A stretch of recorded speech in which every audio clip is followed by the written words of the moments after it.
Hello दोस्तों, नमस्कार। मैं डॉक्टर सौरभ सुमन आप सभी का अपने चैनल पर स्वागत करते हैं। आज हम बात करेंगे फिस्टुला को ठीक करने के लिए, भगंदर को ठीक करने के लिए होम्योपैथ में कुछ स्पेशल मेडिसिन के बारे में जानकारी देंगे।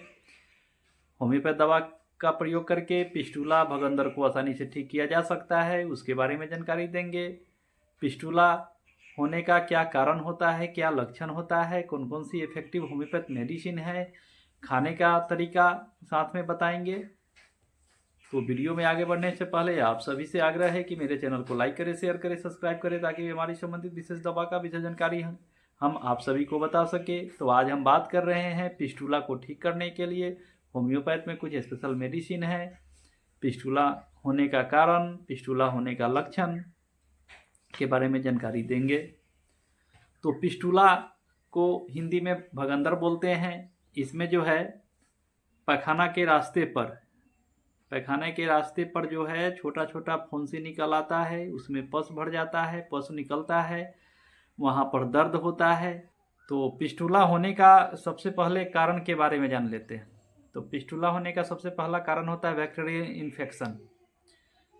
बैक्टीरियल इन्फेक्शन होने के कारण फिस्टुला हो जाता है।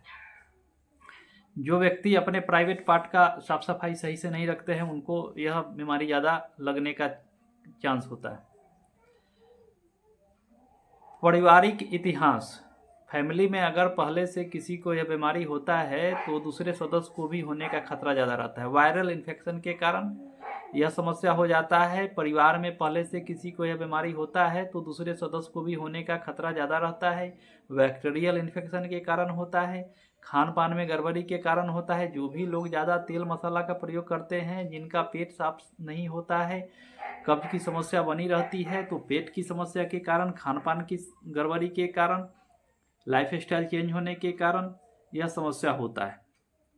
तो यह तो कारण हो गया। अगर लक्षण की बात करें तो पैखाना के रास्ते के आसपास में फोड़ा फुंसी निकल आता है, वहाँ से पस निकलता है, घाव हो जाता है, घाव के अंदर छेद हो जाता है, वहाँ से पस एनी टाइम निकलते रहता है। पैखाना करने समय दर्द होता है, खुजली होता है, जलन होता है, एनी टाइम पैखाने के रास्ते में नमी बना रहता है। पैखाना के रास्ते पर एनी टाइम नमी बना रहता है। पेशेंट का दिमाग एनी टाइम उसी जगह पर लगा रहता है। दर्द होता है, वहाँ से पस निकलते रहता है, खुजली होता है, जलन होता है। तो यह फिस्टुला भगंदर का लक्षण हो गया। अब जान लेते हैं होम्योपैथ में कुछ स्पेशल मेडिसिन। तो सबसे प्रथम मेडिसिन की बात करें तो सल्फर का प्रयोग 1 mg पोटेंसी में सुबह खाली पेट 5 बूंद सप्ताह में 1 बार करना चाहिए। सल्फर का प्रयोग करने से वायरल इन्फेक्शन की समस्या ठीक हो जाती है, खुजली जलन ठीक हो जाता है, वहाँ का घाव ठीक हो जाता है, बैक्टीरियल इन्फेक्शन ठीक हो जाता है, घाव धीरे धीरे ठीक होने लगता है।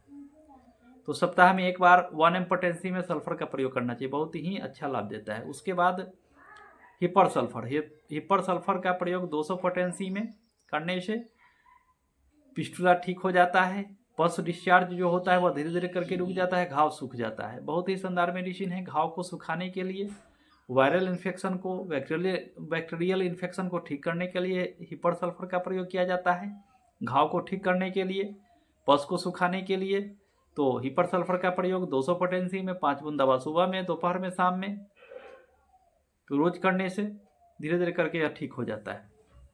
उसके बाद साइलेसिया का प्रयोग 200 पोटेंसी में फिस्टुला को ठीक करने के लिए किया जाता है, पस को सुखाने के लिए किया जाता है, घाव को ठीक करने के लिए किया जाता है, बैक्टीरियल इन्फेक्शन को ठीक करने के लिए साइलेसिया का प्रयोग किया जाता है। तो साइलेसिया का प्रयोग 200 पोटेंसी में 5 बूंद दवा सुबह में, 5 बूंद दोपहर में, 5 बूंद शाम में करने से धीरे धीरे करके ठीक हो जाता है। उसके बाद न्यू लाइफ कंपनी का एक NL17 नंबर ड्रॉप है, जो बहुत ही स्पेशल मेडिसिन है फिस्टुला को ठीक करने के लिए। जिन भी लोगों को फिस्टुला की समस्या हो जाती है, उनको ठीक करने के लिए new life NL17 number drop जो है बहुत ही कारगर दवा है। इसका प्रयोग 20 बूंद दवा आधे कप पानी में डाल करके सुबह दोपहर शाम करने से धीरे धीरे करके ठीक हो जाता है। आधे कप पानी में डाल करके सुबह दोपहर शाम। उसके बाद 3 मदर टिंचर का प्रयोग किया जाता है। स्पेशल मदर टिंचर, अजादिरक्टा इंडिका का मदर टिंचर, कैलेंडुला का मदर टिंचर और इचनेसिया का मदर टिंचर, तीनों ही मदर टिंचर को एक सीसी में बराबर मात्रा में मिला करके इसका प्रयोग करना चाहिए। इसके प्रयोग से जो है वायरल इन्फेक्शन, बैक्टीरियल इन्फेक्शन, घाव, फोड़ा, फुंसी, खुजली, जलन जो भी है इस दवा के प्रयोग से ठीक हो जाता है। तो 15 बूंद दवा इस मिक्सचर को आधे कप पानी में डाल करके सुबह दोपहर शाम 3 बार प्रयोग करने से धीरे धीरे करके भगंदर की समस्या ठीक हो जाती है। बहुत ही शानदार मेडिसिन है। दवा का प्रयोग जो है, जिस दिन सल्फर का प्रयोग होता है उस दिन दूसरे दवा का प्रयोग नहीं किया जाता है। सल्फर का प्रयोग 1 पोटेंसी में सप्ताह में 1 बार करना है, उस दिन दूसरे दवा का प्रयोग नहीं करना है। उस दिन जो है hepar sulphur 200, Silesia 200, NL 17 number drop और यह 3 मदर टिंचर का जो फार्मूला है, इन सब दवा का प्रयोग जिस दिन सल्फर चलेगा उस दिन इन सब दवा का प्रयोग नहीं करना है, उस दिन को छोड़ करके रोज़ इस दवा का प्रयोग करना है। तो खाने का तरीका हो गया। तो इन सब दवा का प्रयोग करके भगंदर की समस्या को आसानी से ठीक किया जा सकता है। तो आज हमने भगंदर को ठीक करने के लिए होम्योपैथ में कुछ स्पेशल मेडिसिन के बारे में जानकारी दिया। आप सभी को यह वीडियो अगर अच्छा लगे तो एक लाइक शेयर जरूर करेंगे। आज के लिए बस इतना ही, फिर मिलते हैं अगले वीडियो में। तब तक के लिए नमस्कार।